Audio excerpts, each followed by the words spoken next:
Hello, and welcome to another edition of Calvert Internal Facebook Live. I'm Dr. Paul Pomilla, infectious disease physician for Calvert Internal Medicine. And we're very fortunate again to have with us Dr. Polsky, Health Officer of the Calvert County Health Department, as we revisit the coronavirus COVID-19 pandemic. As we all know, a tremendous amount has transpired since that Facebook Live event that Dr. Polsky and I did just 7 weeks ago. At that time, the first death in Washington state was just a few days prior. There were less than 100 cases diagnosed in the US. We're now approaching 1 million.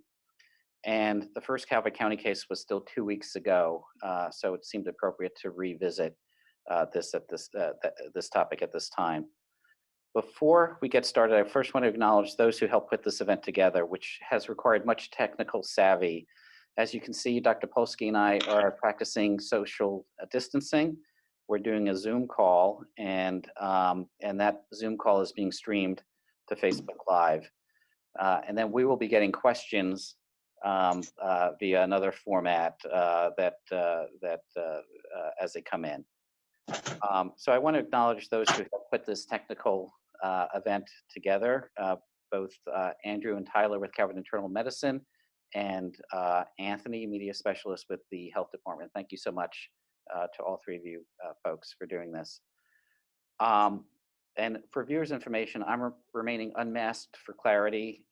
Tyler and Andrew have left the room. I'm masked when they're in the room, and for the most part, they'll be out of the room during this presentation.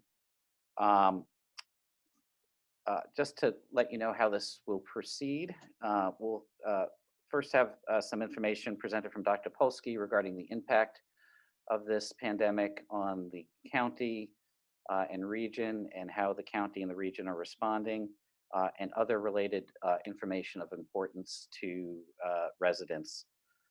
Then I'll do a short presentation revisiting COVID mortality issues and also treatment and vaccine issues, looking in terms of what we may expect or hope for in the future.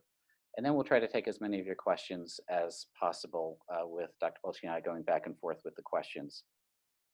But before handing it off to Dr. Polsky, I want to acknowledge the tremendous suffering on many levels that this pandemic has caused. And I believe I speak for him as well when I tell you that we empathize with those who are suffering or have suffered with COVID, and we grieve with you for those lives lost, both locally and elsewhere, due to this infection. We are all looking forward to the day, hopefully soon, when we have this virus, which seems to prey on the vulnerable and the elderly. When we look forward to the day when we have this under control. With that, I'm going to pass it on to Dr. Polsky, please.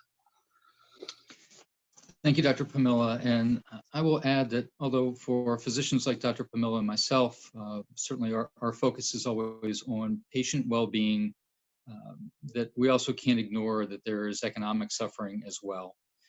And along with that comes mental health suffering for people who have struggled with various forms of substance misuse, that it's a hard time for many people out there in a lot of respects. And we can't look at health matters in a vacuum, that there's a context, a social context that all this occurs in. So I was actually going to start out with one of the questions that was pre-submitted, which is, I know, and I'm just going to read off the question.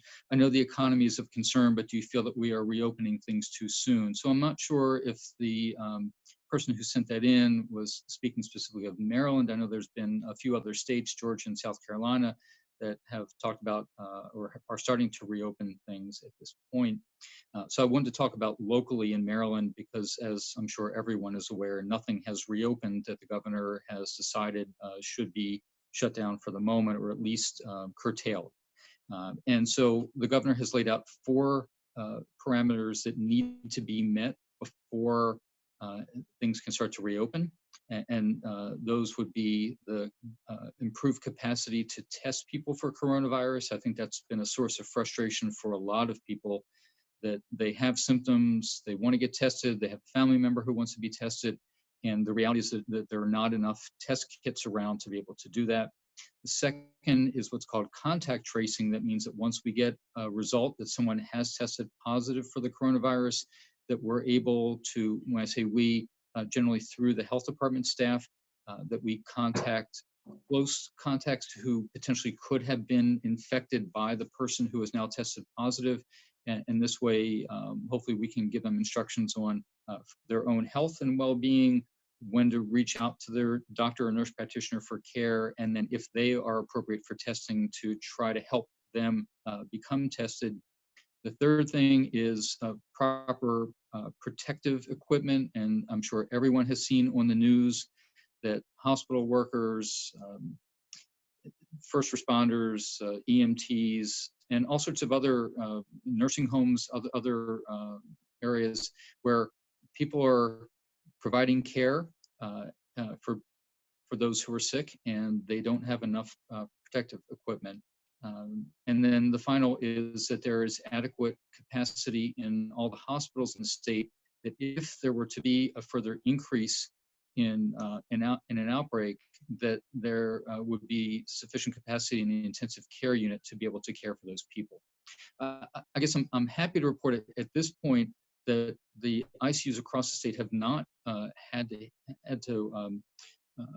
get to a point where they've reached capacity. So there has not been any issue in that regard. But the concern is that if the restrictions that have been put into place are lifted and we see an increase in infections, that ICUs could easily be overwhelmed. So I'm just going to quickly, because I know there's time pressures with this, I'm going to quickly just go through the first one, which is adequate testing. I guess I'm happy to report that we just got word this afternoon that Prince Frederick will be the first rural site in the state of Maryland that will be approved for drive-through testing. And this will take place in Prince Frederick at the Vehicle Emissions Center starting next week. It will be a partnership between the health department and our local hospital. Practices like Dr. Pomilla's at Calvert Internal will be integral in helping people become registered. This will not be a just show up and get tested.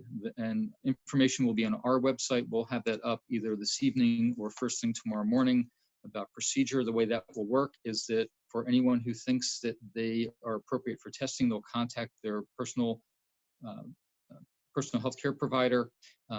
Their healthcare provider will then make a decision if it's appropriate for them to be tested, and then they'll be entered into an electronic health database, at which point the individual will be given a means to then schedule an appointment at the vehicle emissions testing. Without an appointment, people will be turned away. So it's really, really important that if for anyone who thinks that they need to be tested, that they contact their healthcare provider. Now, we're going to start out with 100 tests per week. We think that might be adequate, but we're not sure. If we see that there is further demand, then I've worked out an arrangement with the state that we can continue to increase the number of tests that will be made available on a week-to-week basis. And then that goes to number two, which is contact tracing, because if we're testing more people, then we're going to have to then outreach to more contacts for people who test positive. So the state is actually contracting with the national organization that does that kind of work, and our local health department will work with that agency to make sure that in a confidential way that we're reaching out to people and making sure that the community stays as protected as possible. The PPE, the personal protective equipment, is still an ongoing issue. And I know there's been a lot of work at the state level and at the national level to increase the amount. That's still a work in progress. And the state has actually increased the number of available ICU beds. There are already some in place, and there are others that will likely be ready within the next few weeks. So when the time comes to lift restrictions, we'll be in much better position to protect healthcare workers. We will be in a better position to test people more rapidly. And I know it's been another frustration that for some people that get tested, it's taken 10, 14 days to get results back.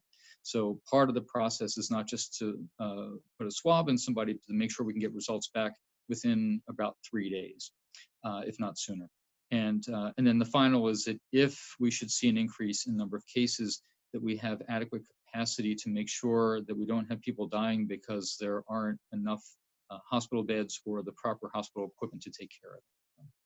So I think I will stop there, let Dr. Pomilla make some comments, and then we'll go back and take some questions. Thank you so much, Dr. Polsky. Um, so, with regards to a lot happening since our last Facebook Live event, we've seen cases, we've seen countries like Italy and our largest city, New York City, almost brought to its knees, but both are doing much better with rates decreasing. In Maryland, we've seen the rate rise and flatten.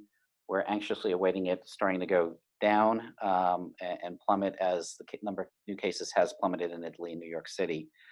And we've learned a lot, but there's still a lot we need to know about this virus, and there's much left to learn.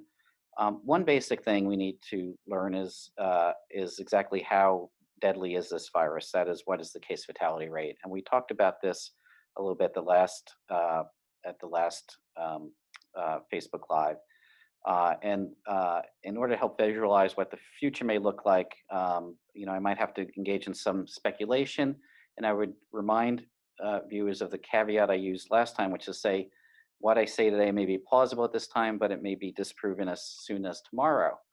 And that's a good place to start, because last time I talked about the case mortality rate of being about 1% in South Korea, and thinking that it would decline from there as more asymptomatic cases got discovered.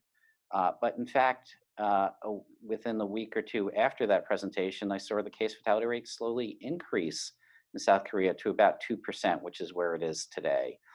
And what I now know, and should have realized then, is that people die slowly from this particular virus. It's not a quick killer like Ebola can be. And it's different than the Spanish flu, because in 1918, they didn't have ventilators and such. So ventilators have been able to save a lot of lives. But when people do perish, it usually is after a couple of weeks. And so the case fatality rate can slowly go up over time.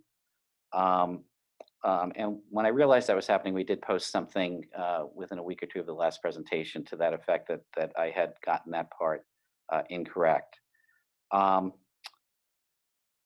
But what's also puzzling even today is the difference in case mortality rate among different countries. So even among similar developed countries like Italy, where the case fatality rate right now is above 10%, to Germany, where it's 0.2%, to the US, where it's 2%, there's great discrepancy, and it's not completely clear why that is. One possibility is that those countries with higher case mortality rates are really just not testing enough, and that what we're seeing is just the tip of the iceberg of the sickest patients, and so the case mortality rate seems higher. Some experts believe that the case rate is 10 times what is being diagnosed. So right now in Calvert County, about 135 people, according to the health department website, have been diagnosed, and many of those have recovered, and some are still suffering suffering with it, and a few unfortunately have succumbed. But the rate may really be about 10 times that, according to some experts. And I can tell you, as a practitioner, one of the practitioners on the front line seeing patients, we know of cases, I know of cases, my colleagues know of cases of, for instance, family members of somebody who has been diagnosed with COVID who have very similar symptoms, but they're not sick enough to be put in the hospital, and they're advised via usually a telehealth visit to stay at home, take Tylenol as needed, drink fluids, and let us know if they're getting worse. So we know that there are cases out there that are not part of the official count. And whether it's 10 times or so is unknown, but if it is 10 times, then that's about 1,000 county-ins, say, who have had or and are no longer infected, or who currently have infection. So it's about 1% in a county of 100,000 or so. Some experts go further and believe that the rate may even be closer to 50 or 100 times what's being counted. And they are just now starting to do some antibody testing, and some of the numbers are pretty startling. So in a town in California, about 4% that got hit hard by COVID, but 4% antibody tested positive. And in the worst hit part of Boston, 15% of the population has antibody tested positive. However, we're still not sure how accurate the antibody testing is. And so, again, we can't be firm about that. But if that's true, then there are a lot more asymptomatic cases than we're aware of. In some ways, that's not necessarily bad news because if there are a lot more people who have asymptomatic infections, it means that the case fatality rate, that the number of people who die per case of it is really lower, and we are just seeing the tip of the iceberg. It also means that there may be more herd immunity out there than we realize, so that if and when there's a second wave, that some people will be protected. So, to be determined, but it's not necessarily a bad thing if it's been that widespread and not accounted for yet. Although there are some bad aspects of that as well in terms of spread, ongoing spread. Um, However, looking apart aside from the numbers and just stepping back a little bit, there's no doubt that this is more deadly than the flu. And how do we know that? Well, having been a practitioner in Calvert County for 26 years, I've never seen the intensive care unit completely filled, mostly or all with ventilated patients. I've never seen the recovery room have to be opened up as a second ICU. That's just unprecedented. And, I was here during the swine flu epidemic pandemic 10 or 15 years ago. I don't remember much about it because it really wasn't memorable. We certainly didn't have to do those things with the intensive care unit and the recovery room. In New York City, they're using refrigerated tractor trailers that normally, bring produce from coast to coast. They're using those as temporary morgues because the hospitals were just having so many deaths, and that was unprecedented for New York. So clearly, this is a deadlier virus than the flu. Um, Moving on to treatment issues, just to sort of be brief, the first issue is to do supportive care at home. So to drink fluids, to take Tylenol, to avoid anti-inflammatories, which theoretically, like Motrin, Aleve, Advil, they theoretically, for complicated reasons, can make the virus worse. So Tylenol is a better choice. Um, Trying to remain mobile and keep the lungs oxygenated is not a bad idea as long as one is able to. Lying prone, face down for a period of time actually may also oxygenate the lungs better. They actually are doing that with the sickest patients, the intensive care unit patients, but it may be a bad strategy to do that for a period of time, for 15, 20 minutes, whatever is comfortable, if somebody's suffering from COVID. Beyond those treatments, certainly there's been a lot in the news about Plaquenil, also called hydroxychloroquine. It's become a little bit of a political issue, but politics aside, in a test tube, it does seem like it helps prevent infection from the virus. Whether that happens in real life or not is unclear. There are some very small studies that suggest early on in treatment it may be beneficial. There are also some studies that really, at this point now, they're accumulating studies that indicate that it probably is not helpful when somebody's in an intensive care unit or that sick. It may be too late to use Plaquenil, and other treatments may be more successful at that point. Anyway, there are many studies ongoing, and we'll know more about that in the future. There are a lot of studies ongoing. There's another antiviral medication called Avigan, made in Japan, actually on the market in Japan and for flu. And it was developed as an anti-flu medication 6 years ago. It's a pill. It's actually generic now, so it's presumably not super expensive. And again, in the test tube and all, it seems to have some anti-COVID properties. It's being studied in China. There are a couple of studies in this country, at least one study in this country, but not you're not hearing much about it. We may hear more about that in the future, and we'll see how that goes.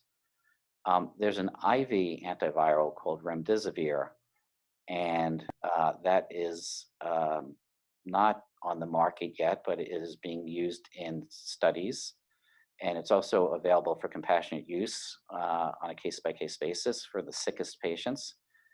Talking about news happening quickly with this, earlier today, there was a premature release of a study using remdesivir where it did not appear to do a heck of a lot for the sickest patients. It may be more appropriate to use it early on, but again, those studies need to be done. So that's in terms of antivirals. And we may find that antivirals help a little bit such as Tamiflu helps get over the flu symptoms a little bit better, but it's quite possible, maybe even likely, that none of them are panaceas. And if so, that shouldn't be much of a surprise because we don't have great antiviral treatment for for most viral infections. Um, for bacterial infections, we've got great antibacterials, antibiotics. So if you have pneumonia or you have a skin infection, a week of antibiotics usually cures it. For viral infections, it's a little bit different. So, for herpes virus or for HIV, there's good treatment that can, or hepatitis B, there are good treatments that can suppress those infections, but there's really no cure yet for those. Hepatitis C is probably the exception to the rule, but it's a pretty simple virus, according to virologists. And furthermore, it still takes 2 to 3 months of treatment before that's cured rather than just a week. Um, so, looking beyond antivirals, um, what also seems to happen with this disease later on is that the body has an immune response that causes the lungs to fill up with fluid. And so at that point, stopping the virus may not be as important as stopping the inflammatory response. And in fact, there are some medications on the market that do that. These are some of the biologic agents that are used for other conditions like rheumatoid arthritis. And so those are being looked at for the sickest patients as whether they may be of benefit or not. In a similar fashion, using antibodies from people who've had COVID and infusing that into somebody who's suffering from COVID may be helpful. Theoretically, it might help. The American Red Cross is collecting such blood and making serum from that is available for compassionate use for the sickest patients. Again, we don't know at this point whether it works or not, but it's being looked at. Um, Beyond that, then, even as we see the curves hopefully come down, the new cases decrease significantly. Maybe at some point, 2 or 3 months from now, or 4 months from now, we can feel like there's much less cases out there. The prevalence is less.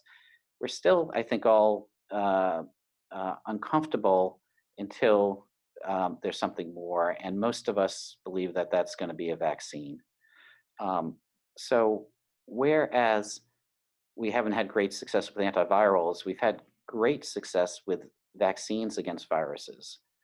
Smallpox and polio have been eliminated because of vaccines. Measles is essentially eliminated except for those who remain unvaccinated. The vaccine can essentially cure viruses, at least population wide. So I think we're looking at that.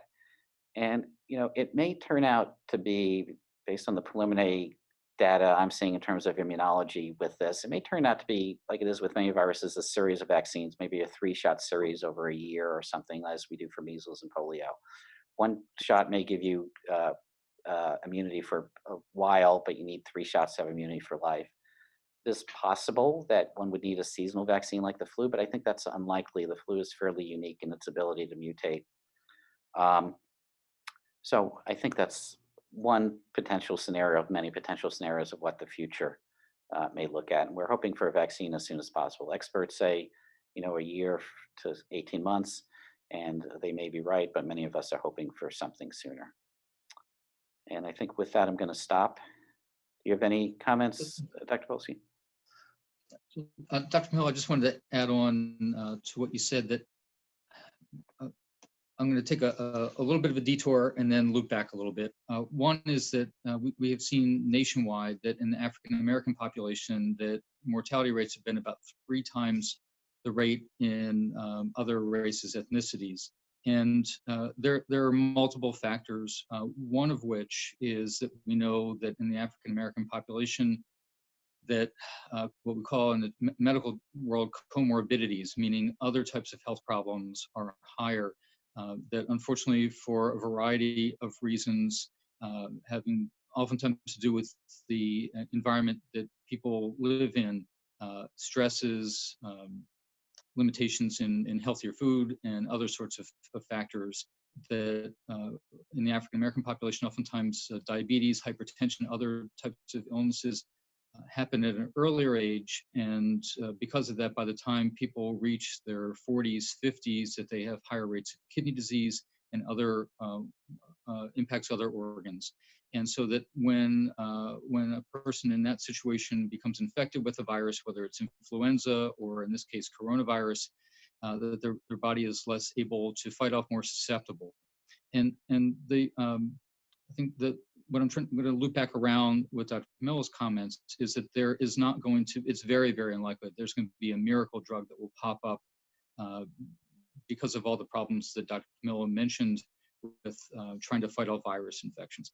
And that what might actually be the most important factor, and also getting back to testing, is that for people who are at high risk, and this is regardless of race or ethnicity, that for people who have significant underlying health problems, that if they are beginning to become sick, that they get tested as early as possible, because better control of their underlying health problems may be the best way to prevent more serious illness from occurring. And I'll use diabetes as an example. For people whose blood sugars tend to run high in the 200s, 300s, and for diabetics, you know what I'm referring to, that it may be difficult for a variety of reasons to control your blood sugars on a long-term basis. But with very active management, within a few days to a week, the blood sugars can be brought down to a much safer level. And that may make a difference between that individual becoming very sick and ending up in an intensive care unit and allowing their immune system to rise to a level that they're better able to fight off the virus. So again, for people of any race, but particularly for the African American community, I think it's very, very important that if you're worried, if you start to develop a cough that's unusual for you, any fevers, anything that just get the feeling that maybe you're developing a viral illness. And one of the odd symptoms is a loss of taste or smell. So if for no good reason you're feeling okay otherwise, but you all of a sudden can't smell anything or can't taste, you want to pick up the phone, you want to contact your primary care provider, get tested as soon as you reasonably can. And while you're waiting for the results to come back, that's when you want to start to take action. That if your blood sugars run high, if your blood pressure isn't well controlled, that's when you want to start to get things under control. And even a few days of better control, again, may help your body to fight off the infection. So, Dr. Pomilla, I didn't know if you want to mention anything else before we get to questions. I'm set. Thank you for adding that excellent commentary. Do you want me to take the first one? Sure, go ahead. All right. Jessica asks, I see Dr. Pomilla is wearing gloves. Is there a benefit to that? So I'm wearing gloves because I'm using Andrew laptop and iPad. It would be just as reasonable for me to not wear gloves and to just wash my hands with soap and water carefully. The virus is very sensitive to soap, so soap and water is fine. I'll in fact do both. I'll wash my hands as well.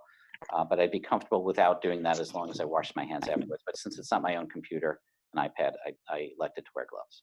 So do you feel the number of COVID-19 cases in Maryland, especially the number of deaths, are inflated? So as Dr. Pomilla was mentioning earlier, that the ability to get tested has not been anywhere near what we want. And so the numbers that come up on the state website or through our local health department that we have been posting, those are only people that have had confirmed tests that have shown the coronavirus. And again, we suspect that at minimum, there's probably 10 people for every one who has been identified. There was a study out of Los Angeles that was not a large enough study to depend on, but that it was an antibody test that showed that for every one person who had been diagnosed with the testing, that it looked like there were 40 people who had been infected. In terms of deaths being inflated, so it's a reasonable question to ask, and I would say that the answer to that also is no. But state by state, there is no standard. And some states have only considered someone to have died as a result of coronavirus if they had a positive test. In Maryland and some other states, realizing that some people may never have been tested, may have died at home or somewhere outside of a hospital, that if the circumstances look very likely that the cause was coronavirus, they are putting that as what they're referring to as a probable death as a result of coronavirus. So I would say, if anything, the counts definitely for the cases and possibly for the deaths have been undercounted and not overcounted. Right. Dr. Pomilla, you want to take the next one? Sure. Yep. And I certainly agree with that answer, Dr. Polsky, in terms of the undercounting. So Mary asks, are Actemra and Kevzara being used to treat COVID? Those are the interleukin-6 inhibitors that I referred to, at least Actemra is, and Kevzara maybe. I'm not as familiar with that medication. And they are available for compassionate use. The intensivists who really end up treating these cases in the intensive care unit, not myself, look at specific criteria. So they'll look at interleukin-6 levels, serum levels and such, and there are specific criteria that are being looked at to use these for compassionate use. But yes, they are being looked at to treat COVID, and in some cases being used on a compassionate use basis to treat individual cases. And Dr. Pomilla, I'm going to skip order a little bit and let you answer the one from Debbie about a compromised immune system. So I will take the one that Liz asked, can we expect to be somewhat back to normal in 4 months? So I ordered a crystal ball, but it's sitting on a ship outside somewhere. I wish I could give a great answer to that.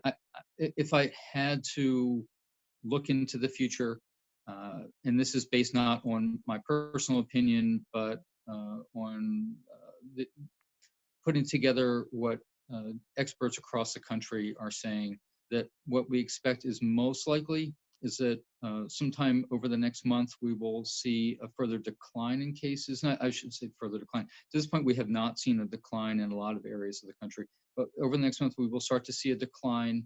And we expect, or at least most people expect it during the heart of the summer, that we'll see, I would say a bottoming out, won't disappear, but we'll see very few cases. And then the concern is that possibly into the fall that we may see the virus come back.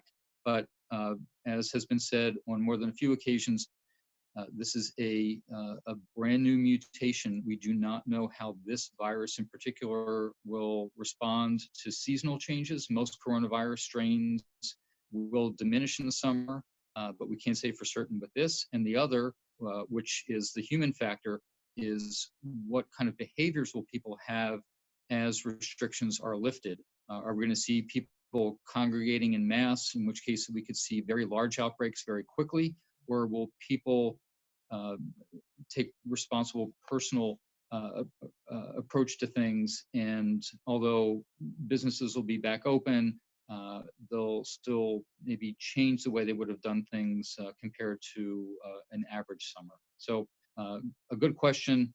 I think this is one of those, unfortunately, everyone is going to take their best guess, but nobody really knows for certain. Thank you.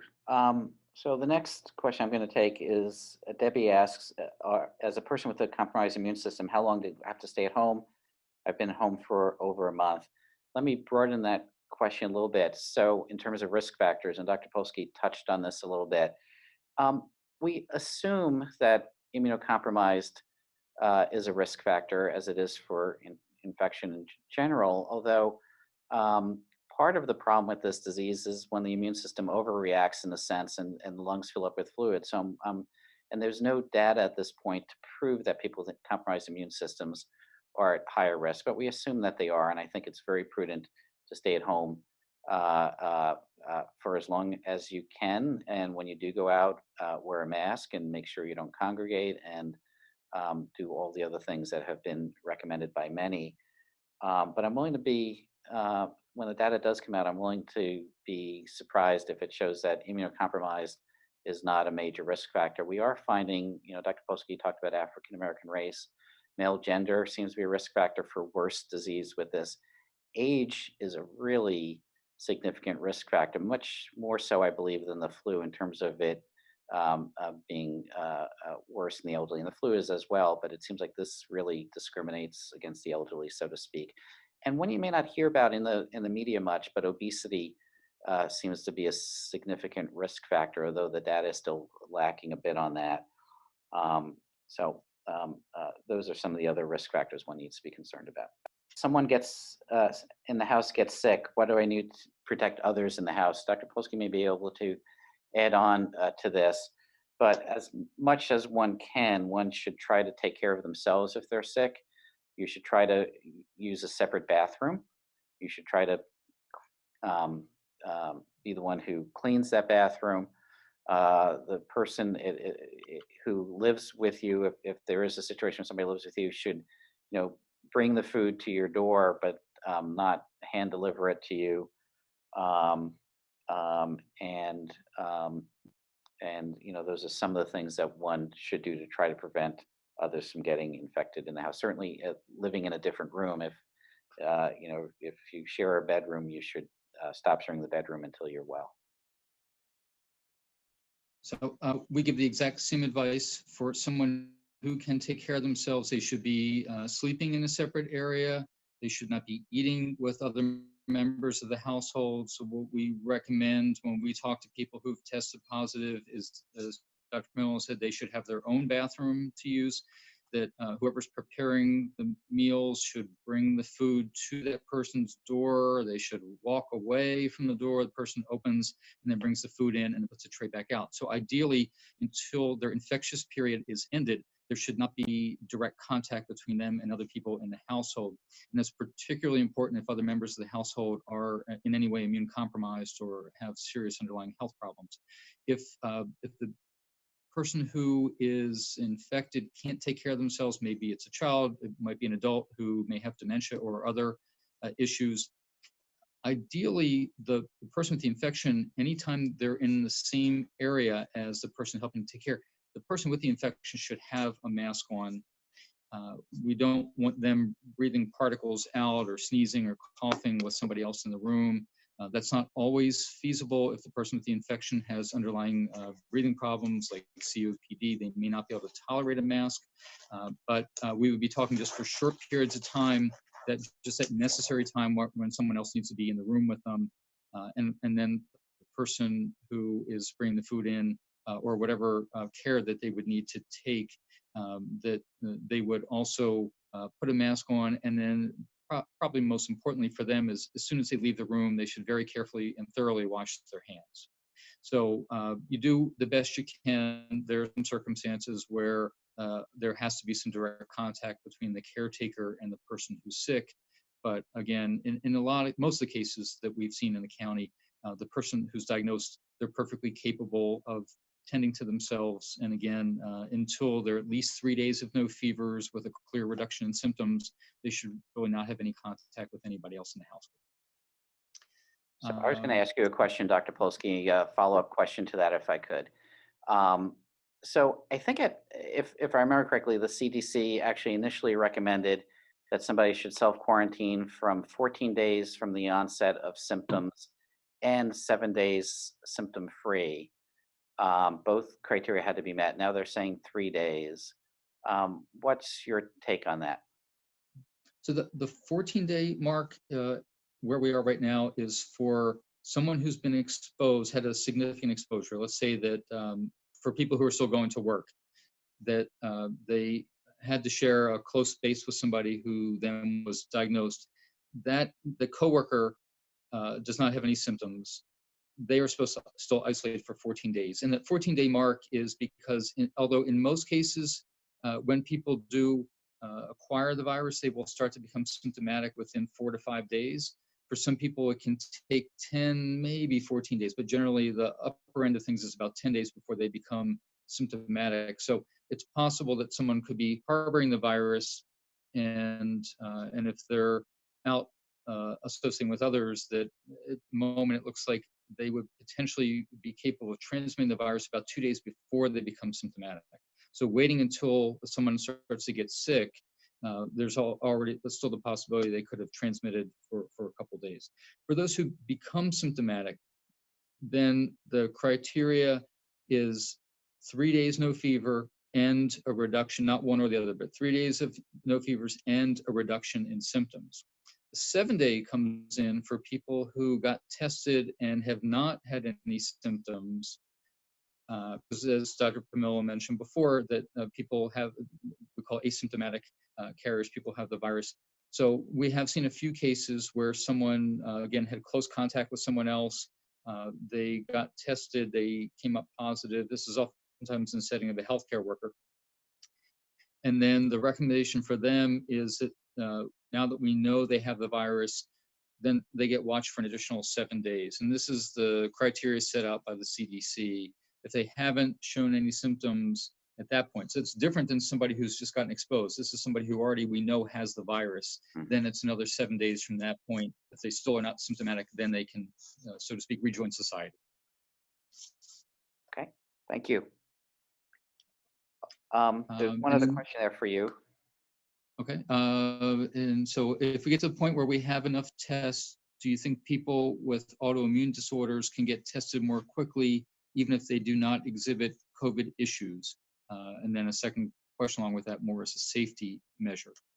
So that gets a little bit tricky, and only because someone can get tested autoimmune problem, or I'm sorry, autoimmune disorders or not. Someone can get tested. So today's Thursday. They can get tested and they come up negative. It doesn't mean that a day or two later they may not get exposed. Or even if someone got exposed on Tuesday and now it's Thursday and they get tested, the virus may not replicate or multiply enough for another several days. So you can test somebody at any point, but if they test negative, it doesn't mean that they still don't harbor the virus and could become contagious a couple days later or symptomatic a couple days later. So the recommendation currently is, regardless of someone's immune status, that at the moment we would not recommend they get tested, because we would just need to keep testing them serially every day, every 2 days on end. So I would say no. There may be some particular circumstances where we would change that, but as a general recommendation, no, we would not recommend. And looks like that's it for the questions. Dr. Pomilla, did you want to add anything? I think I'm going to wrap it up there. Thank you so much, Dr. Polsky. Thank you again to Andrew, Tyler, and Anthony for setting this up. And thank you for the viewers. I hope it's been informative, and have a good evening.